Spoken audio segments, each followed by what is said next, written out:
అంటే ప్రొఫెషన్ లేని వాళ్ళు కాదు, ఖాళీగా ఉన్నవాళ్ళు కాదు సుమా వీళ్ళు. ఖాళీగా ఉన్నవాళ్ళు కాదు. ఖాళీ ఉంటే వస్తామండి. కోప్పడద్దు, కొంచెం గట్టిగా మాట్లాడుతున్నాను, ఏమనుకోకండి. అయినా మాట్లాడాలి నేను కదా. ఖాళీ లేదన్నా, ఇప్పుడు ఖాళీ లేదు. మరి ఎప్పుడు ఖాళీ ఉంటుంది?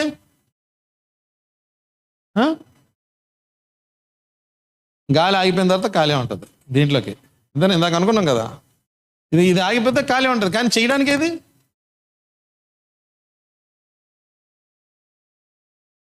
సంఘ పనిని మనము మన దృక్పథంలో ఎలా చూస్తున్నామని అంటే, ఖాళీ ఉన్నప్పుడు చేస్తాను అంటున్నాము, ఖాళీ చేసుకుని చేయట్లేదు.